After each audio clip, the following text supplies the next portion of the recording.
The fact is that capitalism was built on the exploitation and suffering of black slaves. What they truly advocate is socialism for the rich and capitalism for the poor. We must also realize that the problems of racial injustice and economic injustice cannot be solved without a radical redistribution of political and economic power. How many Americans know that many of the programs, they came because men and women in unions put their lives on the line and struggled for those victims? Very few people know. The media doesn't talk about it. But because the media, because the society in itself is owned and controlled by wealthy people, this kind of issue is not explored. Don't think that the people who created the great CIO unions back in 80 years ago were somehow super people, Superman or superwomen, or somehow imbued with some sophisticated radicalism. They were identical to you. In some sense, the future has been canceled. The capitalist utopia there's something wrong with that. If you read about the 80s and the 90s, there is a utopian vision to what capitalism is going to do. The idea is that capitalism would still be in the service of humanity, and it just seems like we've totally gone away from that in every way, shape, and form. Revolutions are, after all, born first in the mind.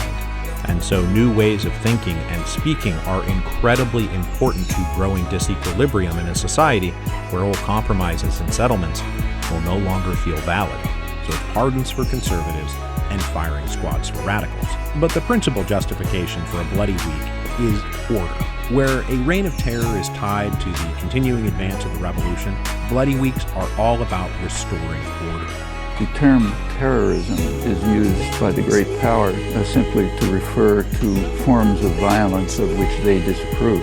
And it's a reflection of the power of the imperial states that they are able to shift the framework so that the problem appears to be Hamas's policies and not the more extreme policies of the United States and Israel.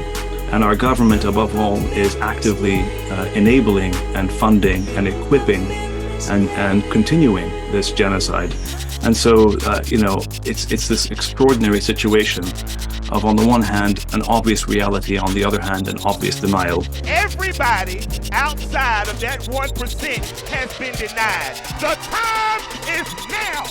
And our point is to stress that power rests with people who are organized and are willing to stand up and fight for their rights. The owners of the system are not going to give it to you. They never have. Every benefit has been earned by the sweat and blood of workers who made the fights and who died. And if you want decent health care and you want decent housing, you're going to have to fight again. You're going to have to fight again.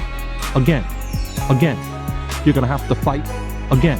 Forgive my simplicity. I think it's because the current crisis of capitalism cannot be overcome by a few reforms that don't confront the fundamental problems. The situation is so radical that it has to be faced with radical transformations, an alternative vision of society.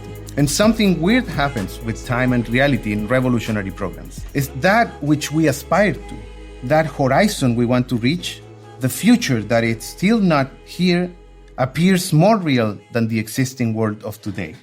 The system in the United States that they're living under is an absolute abject failure. It's a cruel jest to say to a bootless man that he ought to lift himself by his own bootstraps.